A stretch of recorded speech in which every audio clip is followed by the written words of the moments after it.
tupambanie taifa kwa namna yoyote. Hakuna jinsi ya kupambania taifa hili. Vaeni hata baibui ili taifa tulipambanie.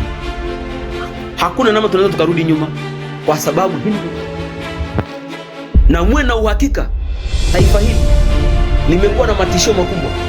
Viongozi ambao wako serikali wanajiita ni viongozi. Tupambanie taifa kwa namna yoyote.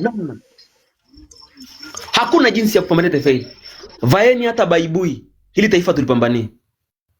Hakuna namna tunaweza tukarudi nyuma kwa sababu hili taifa ni letu wote. Na muwe na uhakika taifa hili limekuwa na matishio makubwa. Viongozi ambao wako serikali wanajiita ni viongozi wamekuwa wakitumia njia ya kusema kwamba tutawaua, tutawabaka, na wakirekodi video hata za watu ambao wanaofanya matukio hayo. Tumemwona Humphrey Polepole aliyekuwa akikosoa serikali, amekamatwa nyumbani kwake, damu zikianguka kwenye ardhi inatoka kichwani kwake. Hiyo nini wanarekodi? Wanarekodi kutishia wengine kwamba wakimbie taifa hili. Na ndio wameona ni njia kwamba tukiwatishia wanaharakati hao watakimbia. Na wamefaulu kwa kiasi kikubwa kutishia baadhi ya wanaharakati kukimbia nchi yao. Kwa sababu gani? Kwa sababu unajua kabisa hii ndio njia sahihi. Yaani unatishia unakimbia, unaacha familia, mke na mtoto wako, wanaoa wengine. Mungu anashangaa. Taifa lako hili pambania. Kama ni tutachinjana hapa, tutauana hapa. Yaani siwezi, nimepewa taifa lenye kila aina utajiri. Lina dhahabu, lina gesi, lina mafuta, lina kila aina madini, sio mkopa, sio nini, uranium, kila uchafu wote. Na ni vitu ambavyo dunia inavihitaji. Lazima tupambane taifa hili. Hakuna Mkenya atakuja kupambana taifa hili. Wala hakuna Mganda. Hili taifa litapambaniwa na Watanzania, ndugu zanguni. Yaani ikiwezekana wanaume vaini hata baibui, hakuna namna. Kama unaogopa kwamba nikivaa sura yangu itajulikana nimejiposti sana, vaa baibui. Pote la mbali, kuna maipsi fulani wanatengeneza hata maipsi ya kike, uonekane hata ni wa kike, lakini unajua ni mwanaume. Mungu awajua wale wake. Hakuna namna. Ukipata baibui, unakuja unapambana taifa lako. Wengine wako nje, wanajua kabisa nyumba za Abduli ziko sehemu fulani, wanazijua. Sisi ambao tunapambania kutoka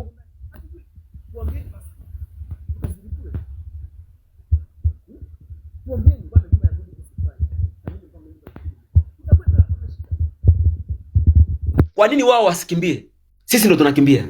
Yaani wezi, yaani mimi nakimbia, namkimbia mwizi. Yaani wewe nyumbani kwako mtu anakimbia. Wewe angalia fikirini. Naweza nikazungumza hili ukaona huyu jamaa ni mpumbavu amechanganyikiwa. Sijachanganyikiwa. Na kuhakikishia sijachanganyikiwa. Yaani wewe jiulize, nyumbani kwako umejenga vizuri nyumba yako na eneo umenunua eneo sehemu nzuri sana. Lilikuvutia, ukatoa fedha, ukajenga vizuri, ukaoa, ukapata familia yako. Anakuja mpumbavu mmoja, anakutishia eti nitakubaka, nitakuua. Unakimbia familia, unamwacha mkeo, binti mzuri tu mbichi bado anakuhitaji. Unaacha watoto wako, unakimbilia Ulaya. Fikiria tu. Tuweni na ujasiri na moyo wa ushujaa. Yaani ikiwezekana kama umekimbia taifa hili, piga hata maombi. Mwambie hata Mungu, nipe nguvu, yaani nipe ujasiri. Nirudi kwenye taifa langu. Tumepoteza watu, tumepoteza madokta. Tumepoteza watu mbalimbali kwenye taifa hili ambao ni wasomi wakubwa, ambao wangeweza kuzungusha uchumi wa taifa hili kwa mkubwa zaidi hata hapo tulikofikia. Hapa tulikofika taifa linakwenda kudidimia. Leo hazina ya taifa dhahabu inauzwa. Nani wa kumshauri huyu mama? Nani wa kumshauri? Nani wa kumwambia? Nani wa kukema kwamba bwana mkuu wa majeshi unambadilishaje hivyo kirahisi rahisi? Hamna. Nani kumwambia kwamba mkuu wa mataifa kuna unambadilisha? Nani kumwambia? Nani kumwambia kwamba kwa nini unamweka Wanu mwanao kwa waziri wa elimu? Nani kumwambia? Bunge limekuwa bunge la makofi. Hata ukizungumza jambo la kipumbavu ni makofi. Kwa sababu wanajua kabisa kwamba nikimkosoa huyu mama baada ya miaka 5 sitarudi bungeni. Leo mwananchi hana thamani. Chenye thamani ni chama. Chama kinatengenezwa na nani? Na watu wachache. Kama sio mwana sisi mwezi kufanya kazi serikalini. Kabisa. Sasa mfumo huu mnazidi kuukubali. Na mnazidi kwenda nao sawa. Alafu unakimbia taifa. Unasema nipo huku nimejificha. Wewe mmoja kwenye taifa hili ni zaidi ya 1000. Wewe mmoja ule kimbilia Marekani, ule kimbilia Uingereza ni zaidi ya 1000. Ungekuwa Tanzania ukatoa wazo fulani kwamba Abduli kwake anakaa Mbezi. Hebu twendeni pale. Ukatuchukua ship tukafika pale. Tukapiga ile nyumba moto. Kesho anakimbia. Kesho anakimbia. Tulipiga ambushi hapa tarehe 29 Disemba. Ile na Disemba. Ilikuwaje? Mbona alikimbilia Zanzibar? Na akahamisha vitu Mbezi, akahamisha vitu kule Masaki akapeleka Zanzibar. Baadhi ya magari ya matajiri wakakimbilia Zanzibar. Kwa nini alikimbia? Kama walikuwa na uhakika kwamba angeweza kushinda ambushi ya tarehe 29. Kwa nini alikimbia? Alikimbia kwa sababu alikuwa anajua nguvu ya wananchi ni kubwa. Sisi tumerudi nyuma kwa sababu ya woga na matishio na mapolisi hao. Alafu mbaya zaidi, Mungu anatuona sisi ni mambumbumbu. Mapolisi hao tunaishi nao mtaani. Tunajua wake zao. Potelea mbali. Unakuja tuhubiria amani. Leo unambaka kaka yangu. Unambaka mtoto wangu. Unambaka baba yangu. Tena mwanaume. Unamgeuza. Alafu tunachekea tu. Eti unatushawishi jamani, rekodini hizo nondo, rekodini jamani. Kuba babaki. Hakuna mtu akukimbia ile taifa. Hakuna mtu atakayekimbia ile taifa hata dakika moja. Tuko hapa. Veteran anazungumzia tuko hapa. Potelea mbali. Kama mwanasheria mkuu wa nchi yani mwanasheria mkuu wa nchi anateuliwa na rais. Alafu anaahidi wa Tanzania eti ataanza kumshughulikia Mange Kimambi, raia mmoja ambaye yuko nje. Alafu nasi tunashangilia kabisa eti atamshughulikia Mange. Leo akaunti za Mange zimefungwa. Sababu ni nini? Eti anaikosoa serikali. Alafu unanishauri nikimbie nchi.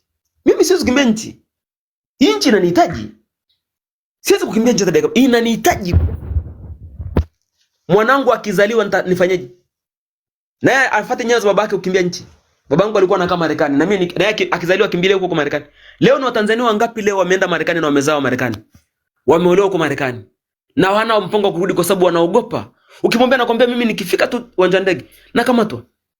Nikifika tu nakamatwa. Kwa nini? Naikosoa serikali. Hataki kuambiwa mabaya yake. Alafu unataka nikae hapa nishauri mimi eti niwaambie jamani ukikamatwa kimbilia nje. Nasema hivi, hata kwa watu ambao wamekimbilia nje. Nazungumzia hata watu wengine. Hatutamchangia mtu yoyote ambaye amekimbilia kwa taifa la jirani, hata kama ni Kenya, hata kama ni Burundi. Kwa kigezo kusema kwamba anawindwa, hakuna. Wanakutishia Morogoro kimbilia Mbeya. Wanakutishia Mbeya kimbilia Mwanza. Wanakutishia Mwanza kimbilia Mtwara. Humu ndani, potelea mbali. Na hatupoi. Nikikimbilia Mbeya, uwe na uhakika. Wana Mbeya, nitaulizia. Nitavata baibui, nitajifanya mtoto wa kike. Nikikimbilia Mbeya, uwe na uhakika. Nitachoma system, yani ofisi zote za system nitazichoma. Ifike hatua tuwe na ujasiri ambao yani ikifikia kuuawa uwe ni useme tu nipigane risasi nife. Yani ifikie tu hivyo. Kama leo Iran mtu kwa uzalendo anaweza akavaa bomu akafa. Akaingia mkataba kabisa kwamba nikifa familia iendelee. Kama Irani tu. Ifikie tu watoto. Yani kizazi hichi kinachokuwa kitengenezewe kitengenezewe ujasiri ambao haujai kutoka kwenye taifa hili. Na sisi ambao hatuwezi kuwaondoa kwa maneno au kwa kwenye makaratasi. Yani itaondoka kwa nguvu. Haitaondoka kwa kuambia eti jamani mwachie nchi, jamani tokeni mwachie nchi, jamani Samia achia nchi, jamani Samia amefanya hivi. Yani ni kwa moto. Piga moto masoko yote. Piga moto ofisa CCM. Piga moto mwenyekiti wa serikali za mtaa. Hata gombea hicho kiti. Watakimbia. Ukimwambia mwenyekiti, bwana unagombea mwenyekiti, atakimbia. Hapana. Siwezi kugombea. Kwa nini? Kwa sababu anajua yaliyoko ndani ya CCM ni ya kipumbavu. Hayuko zaidi kugombea. Mwenyekiti anagombea na anajitangaza kabisa. Nagombea mwenyekiti wa serikali za mtaa, nagombea udiwani kwa kupita chama gani CCM. Alafu tunanyamaza tu.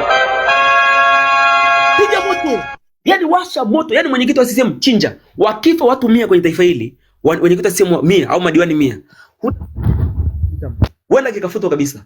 Na kuhakikishia wanapata ujasiri kwa sababu wanajua na nikiwatishia watakimbia. Nasema hivi, tumegundua upumbavu wenu. Hakuna atakayekimbia taifa hili. Yani hiyo kubaka mnaposti picha, eti angalia serikali ilivyo kipumbavu. Inamchukua mtu, inamvua nguo, inambaka, inachukua video, inaposti kutishia wengine wasitoke barabarani. Hakuna upumbavu huo. Wenye nguvu, Biblia inasema wenye nguvu watauteka ufalme. Sio legelege, wenye nguvu. Biblia inazungumza ndugu zangu, mimi ni Mkristo. Wenye nguvu watauteka ufalme. Ufalme utekwa na watu ulegelege. Ufalme unatekwa na wenye nguvu. Uwe na uhakika neno hilo ni upanga. Sio kasema neno ambalo la makanisani au neno la yaani ufalme wote duniani mwenye nguvu ndio huwa anauteka ufalme. Leo Amerika huwezi kwenda kuwa maskini ukagombea kuwa rais. Yaani ukagombea kiti cha urais Marekani. Kwanza lazima wakujue una nguvu ya kifedha na una ushawishi wa watu ndio wakupe urais. Sio uingie uanze kufisadi kwanza Amerika. Hapana. Kwanza uwajue una nguvu na fedha, una ushawishi wa watu ndio wakupe nchi. Na uwaambie utaifanyia nini Amerika. Sio Amerika itakufanyia nini, utaifanyia nini Amerika. Wanailinda kwa moyo wao wote. Miaka 4 ukizingua wanakutoa. Miaka 4 tu. Leo miaka 10. Nchi masikini. Miaka 4 nchi tajiri duniani namba 1. Miaka 4 tu mtawala wao anaachia nchi. Leo Tanzania nchi ya kifisadi miaka 10. Miaka 10. Miaka 10. Anachokipambania kuua, kubaka, kuchukua mali kutoka nje. Alafu wa Tanzania wenyewe wapo macho wanaangalia. Ukizungumza utakuwa. Na hii hali ya kusema kwamba ukiongea utakuwa inazidi kuwa kizazi hadi kizazi. Mimi nilikuwa nakuwa tu na hii hali. Ukikosa utakuwa. Tangu nakuwa imejengewa tu. Namshukuru Mungu imeondoka sasa. Nasimama kwa miguu yangu. Leo ni mtu mzima nasimama kwa miguu yangu. Leo nimekuwa najisimamia kwa miguu yangu leo. Tangu nakuwa. Bahati nzuri Mungu amenipitisha kwenye sehemu mbalimbali nimejaribu kushiriki baadhi ya uchaguzi. Wakina James Mbatia walikuwa hawashindi nyumbani. Wanakimbia. Leo Mrema ni maremu. Alikuwa kwa nyumbani. Wanalala kwenye magari. Nini? Ikifika uchaguzi ni vita, wanauana wenyewe kwa wenyewe. Wenyewe kwa wenyewe wanauana. Mimi niseme Watanzania mlao ambao mkoje. Narudia tena hili na sitaacha kulisema. Na wanaharakati wote ambao mko hapa, endeleeni kulihamasisha hili jambo. Wanaharakati wote ambao wako nje ya nchi, rudini kwenye taifa lenu. Mungu yuko kwenye taifa lenu. Utajiri upo kwenye taifa lenu. Mali na utajiri na heshima ziko kwenye taifa lenu. Wewe Mtanzania ukwenda kuheshimiwa Marekani, utaheshimiwa kwa muda mchache sana. Labda uwe umebadilisha uraia. Heshima na utajiri viko kwenye nchi yako. Nakwambia kuna watu wenye uwezo mkubwa, ufahamu mkubwa wa kuongoza kwa ufahamu. Leo Habili leo yuko wapi? Kijana ambaye hakujulikana lakini alikuja akajulikana ndani ya miezi mitatu, mwezi mmoja. Tanzania kamjua. Yuko wapi leo? Wamemzuia. Wamemtishia. Mbaya zaidi rafiki yako akamua kwa kumtishia yeye. Mtanzania mwenye ufahamu mkubwa, mwenye uwezo mkubwa wa kufikiri na kuchambua mambo. Yuko wapi leo? Lissu mwanasheria mkubwa. Dunia namjua. Nchi jirani South Africa hapo. Walimuomba Jacob Zuma alipopata kesi. Lissu akasimamia kwenye kesi ya Jacob Zuma. Jacob Zuma akashinda. Aliposhinda ilikuwaje? Anamuuliza Kikwete, vipi huyo mtu wenu? Kikwete anamwambia abadilishe kwanza awe mwana CCM ndio tumpe wanasheria mkuu wa serikali. Lissu akakataa. Mbowe huyu mpumbavu ni mjinga, namuita ni mjinga. Amekuwa akikilagai Chadema. Yaani ni chawa wa Chadema. Mbowe huyu namsikia Mbowe. Ataongea hivi, kesho utamkuta amekaa Ikulu na Mama Samia. Ataongea hivi, utamkuta Dodoma amekaa nyuma ya Mama Samia anapiga nao picha. Kabisa. Watanzania wana imani kwamba huyu mtu atamkosoa huyu mtu katika roho na kweli. Kumbe nyinyi mnakaa nyuma pazia, mnakunywa wine, mnagonga cheers. Tunasema ni mpinzani wa kweli katika nchi, anaikosoa serikali. Kesho tunamkuta yuko Dodoma anapiga picha nyuma ya kiti cha rais. Huyu ambaye ni muuaji leo hii. Alafu ananiambia alikuwa ni mpinzani wa kweli. Mbona alikuwa mpinzani wapi? Muuni yule alikuwa mpinzani wapi? ameachia wenyekiti wa Chadema, ndio tunaona sura yake, lakini wakati uko Chadema hatukujua sura yake. Biblia nasema kila jambo lililofichika litafichuliwa, wala hakuna jambo litakalofichika. Kila kilichofichwa kitafichuliwa. Kama kuna ubaya ulikuwa unafanya utajulikana, ipo siku. Hata huyo Mafwele unayemsikia, bahati mbaya wa Waswahili walisema ngoma ikilia sana basi nakaribia kupasuka. Muda si mfupi, muda si mrefu, utasikia Mafwele. Mungu yupo kwenye taifa hili, atalitendea jambo la maana na jambo la haki kwenye taifa hili, na kila mtu atasema hakika huyu ni Mungu. Na kuhakikishia watu hawezi kuulia. Sio kwamba Mungu amesafiri au yuko na wageni sebuleni au kwamba amelala amepumzika. Hakuna. Yupo macho, anaona yanayoendelea, anasikia kilio cha Tanzania, anasikia kilio cha wanaume wanavyobakwa, anasikia Sodoma na Gomora wanavodishwa Tanzania. Leo live za Kitanzania leo zimejaa mashoga wengi, na Watanzania wako pale wana like.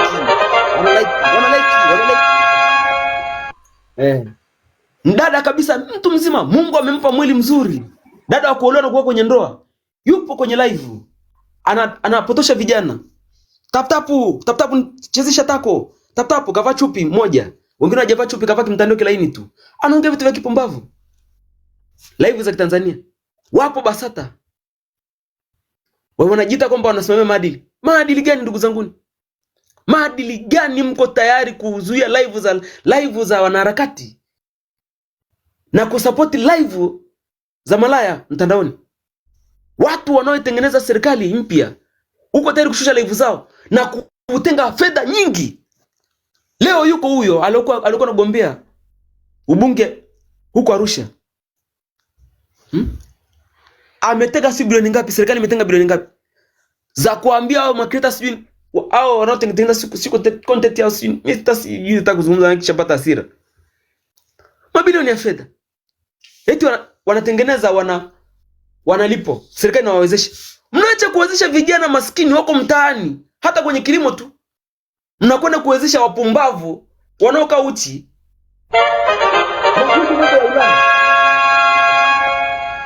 Yaani eti nakwenda eti unatoa mfano kabisa eti wa nani? Sio nani huyu mpumbavu fulani hivi anajiita sio nani huyu. Mimi msao mpaka jina. Eti anatengeneza milioni 17 kwa mwezi. Anatengeneza milioni 17, hali ya maisha tonyo kimwangoje sasa huyu kula pakavu. Kamanda samani, nimeletewa warning, watu wameacha kutap jamani, wanasikiliza kiredio. Tupo watu 159 jamani. Tusiache akati tunachukua nondo pia na makopa jamani, ni bure tu. Mzalendo yani alazimishwi mzalendo jamani. Tulinde kambi yetu, ndio hii imebakia. Asante kamanda, unaweza kuendelea samani kwa kukatisha. Tunaiona serikali picha wanayoonyesha. Leo mtu kiongozi kabisa anajiita ni waziri, leo anasimama kwa ujasiri, anaongea jambo la kipumbavu, analizungumza kwa nguvu kama la maana. Serikali imetenga bilioni ngapi? Itasaidia hao wanaofanya sio content creator sio nini. Watu wamekufa, wamepigwa risasi za moto, masikini waliotoka barabarani kupambana taifa, kuikosoa serikali juu ya matendo na ujinga unaoendelea ndani ya nchi yao. Umetenga fedha za kwenda kuwapa watu ambao waigizaji. Hivi ni upumbavu aina gani? Upumbavu wa aina gani huo? Na watu wanapiga makofi na bado anatembea na escort kabisa. Tena anatembea na escort za ambao ni kodi za wananchi. Yupo anajiita Makonda. Amekosa ubunge Kigamboni, kaenda kugombea ubunge Arusha. Tena mbaya zaidi kapitia wachungaji. Na wachungaji wa safari tumesema mtakaojihusisha na serikali. Yaani mtakaojihusisha na serikali, mtafute kazi za kufanya. Tutapiga makanisa moto. Mtafute shughuli za kufanya. Biblia inanena neno la Mungu linasema kitu kimoja. Haruhusiwi yani haitakiwi kiongozi wote wa dini kupiga kura. Biblia imekataa. Ila inazungumzia kuwaombea. Tena nasema waekeeni mikono hao watawala. Sio kwenda kupiga kura na kupiga kampeni. Leo Roman wanazungumza mambo ya haki, wanasema wanaleta udini. Roman wanazungumza mambo ya haki. Father Kitima anazungumza vitu vya haki. Watu wanatekwa, watu wanauawa. Je, mlitaka wazungumza kina nani?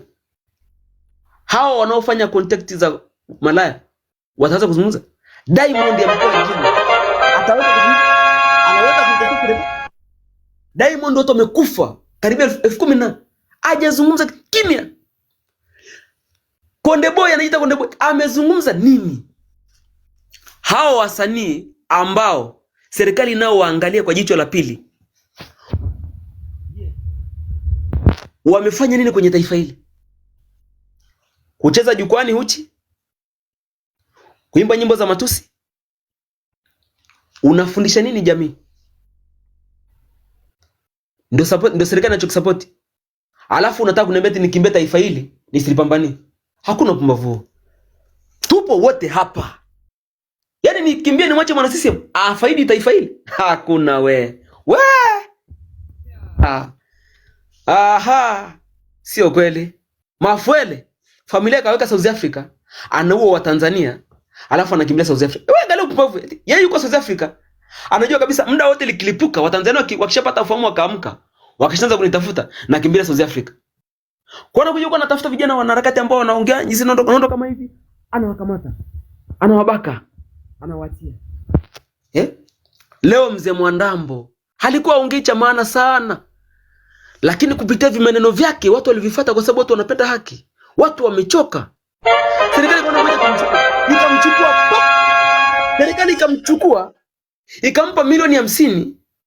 Leo anakuja anakuambia eti mama akiondoka atatawala nani? Pumbavu kabisa. Unazeka vibaya. Unamaliza uzee wako vibaya. Unakufa na laana. Tulikuheshimu sana mzee Mwandambo. Umetekwa, umepelekwa shule, walikubaka kwanza. Mimi nahisi walimbaka kwanza. Nahisi kama walimbaka kwanza, wakamwambia ukikosoa serikali tutavujisha picha zako. Yule alishonwa. Yule alishonwa. Alipigwa mikito. Hebu Tanzania endelea, maana yani nachoka. Endelea ndugu, endelea. Sasa